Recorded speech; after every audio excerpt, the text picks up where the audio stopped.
billion people use Facebook every single month. That is a lot of potential eyes for your business. But here's the thing, your Facebook ads won't work without the right strategy. So I'm gonna break down the latest strategies and tactics to achieve Facebook ads success. So by the end of this video, you're gonna have a step-by-step plan to create, launch, and optimize your own profitable Facebook ad campaigns. I'm not just gonna show you how to run ads, but also how to optimize them for your budget. Yes, even if it's a small one.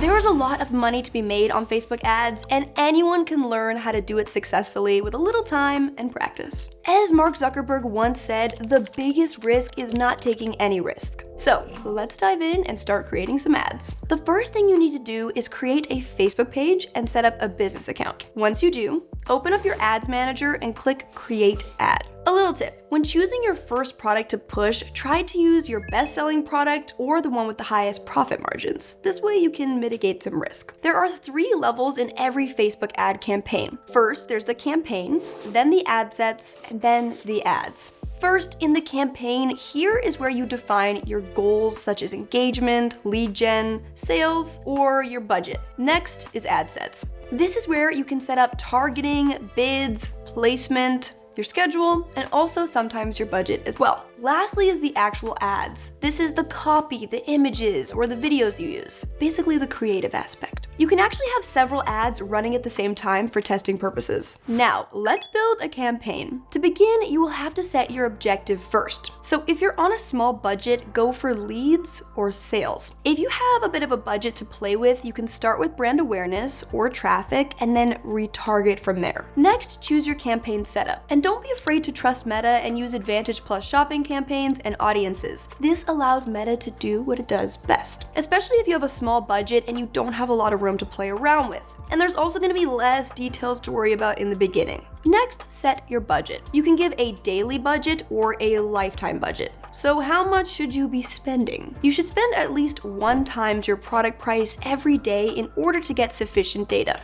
But spend 2 to 3 times your product price if you can. But if you're on a budget or you have a high ticket product, just spend what you have. It could honestly be as low as $3 a day just to get something running in the beginning. But know this, the more money you give Facebook, the better results and data it's going to get for you. Now, what about targeting? With targeting, you have the option to go broad or niche. First, if you don't have a lot of data on your buyers, it's good to focus on only one interest at a time and test how effective it is. Start broad and then narrow things down as you go. Broad targeting lets Facebook optimize your campaign with the best audiences. Plus, larger campaigns can actually be more cost-effective. You can also use Advantage, and it's gonna help you choose the best audience for your product. Alternatively, if you already know your ideal prospects based on customer purchase data that you have, then it could benefit you to go super niche and then pour your money into that group of people only. You need to consider their location, their interests, and their age among other data points. If you're unsure of which one to choose, you can A/B test this and run 2 of the same campaigns. One to a niche audience and one to a broad audience. Then see what does best. Once you have a winner, run with that one. I will say this though, trying to run niche ad campaigns without proper customer data is like throwing darts blindfolded. You're gonna hit something, but it's probably not the target. Now, how long should you run your campaign? Run the testing phase for about 1 to 2 weeks.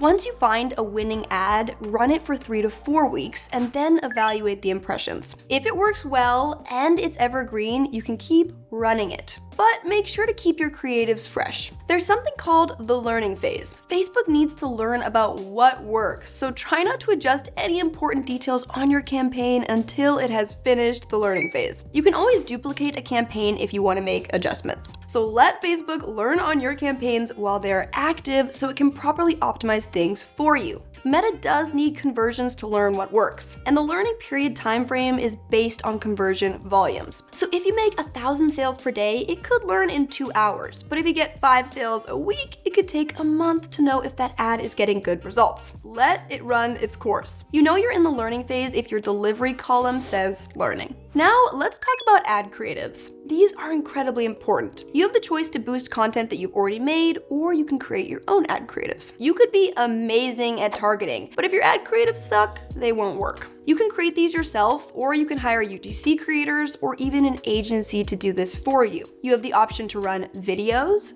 photos, carousels, and collections. Make the ads feel organic, like a post from a friend. Especially for videos, something that's gonna stop people from scrolling and keep them engaged. You also want to use a hook to get their attention. Show people how your product actually solves their problem. And do not forget a call to action. People need to be told what they must do to get what they want. For conversion campaigns, it would be something like, click the link below to shop now, or click here to get 10% off. You need to have this in your creative asset or in your copy. If you're struggling with content ideas, use the meta ads library to look at live ads. Look at how long they've been running and how well they're doing. You really want to analyze the ones that have been running a long time, ideally for several months, and then figure out why they're working, and then create ads with the same format. Don't completely copy them, but use the format and make it your own. This way, you can actually use someone else's testing. To make a successful ad, you need to combine effective targeting, engaging creatives, and a good landing page experience. You can also use tactics like limited edition discounts, free shipping,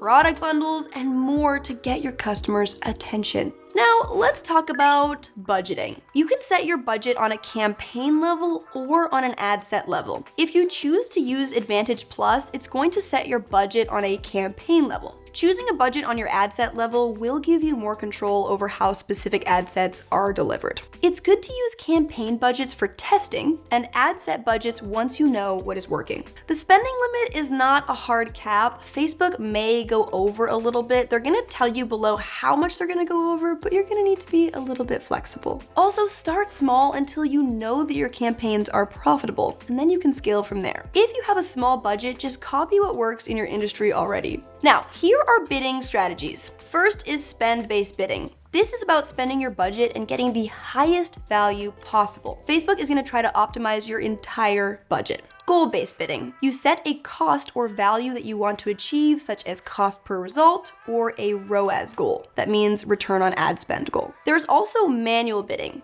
Here, you control how much you bid across ad auctions. Bid caps are good for advertisers who have an understanding of predicted conversion rates and can place the right bid. You can set the maximum bid, which is how much you're willing to spend in a day, and the minimum bid, which is the lowest amount you're willing to spend in a day. If you want to keep your spending low and control your costs, Facebook recommends using cost per result bidding, such as cost per sale, for example. Quick question for you, what is your biggest challenge when it comes to running Facebook ads? Leave it in the comments down below. Now, let's talk about A/B testing. The best thing to do in the beginning is to test. Testing is going to be your best friend in this process. You're going to want to A/B test different ad creatives, test different audiences, and even test your landing pages. We want to find what works and then pour our ad spend into that. You're not going to know exactly what works for you until you start testing. However, you should only be testing one variable at a time. This way you can actually understand what's causing the most success. To run an A/B test, you can either duplicate your ad set, or your campaign, and then change the factor that you want to test. Alternatively, you can click the A/B testing button and then select what attribute you want to A/B test. Now let's talk about ad tracking and optimization. You will need to track the success of your campaigns with a pixel.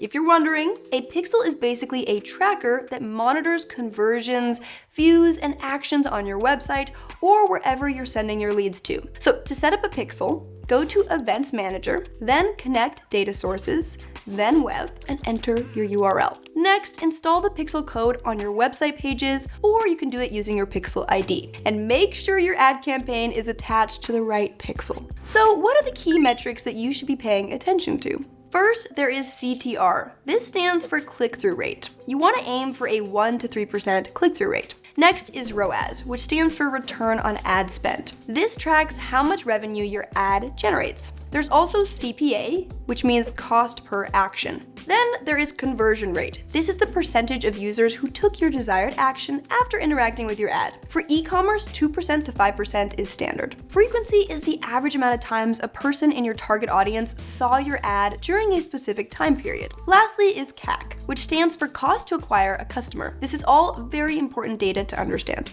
Fun fact, you can actually track this data right in your Shopify dashboard. All you gotta do is connect your Shopify account with your Facebook ad account. So if you wanna check that out, I've actually linked a free Shopify trial down below. Okay, here are some tips for scaling and maximizing your ROI. Use lookalike audiences to find new customers that share the same characteristics with your best performing audiences, such as your top purchasers, subscribers, or your highly engaged users. You can also use incremental budget scaling. So try to increase your budget 20 to 30% every 2 to 3 days on campaigns and ad creatives that are going strong already. Make sure you're adding new ad creatives every 2 to 3 weeks to keep things fresh, while still using the format that works best for your niche. You want to scale up and start running more of what's working. Once you know what works, it's all about volume. This one is really important. Make sure to retarget users who clicked on your ad but didn't convert. Retarget people who viewed your product or put it in their cart but didn't buy. Psychologists say that people typically need to see a product 7 times before they buy. Retargeting is a very effective tool. Once you've done it enough, people will not be able to forget you. Now you know that Facebook ads are a powerful tool for advertising online, and you now have the tactics you need to run successful campaigns. Now go get out there and start your first campaign. Make this year the best year yet. I'm Charisma Collins. Thank you so much for watching Learn with Shopify. If you like this video, please give it a thumbs up and leave a comment down below. We post weekly videos on all things business, so subscribe if you don't want to miss out. I will see you guys on the next one.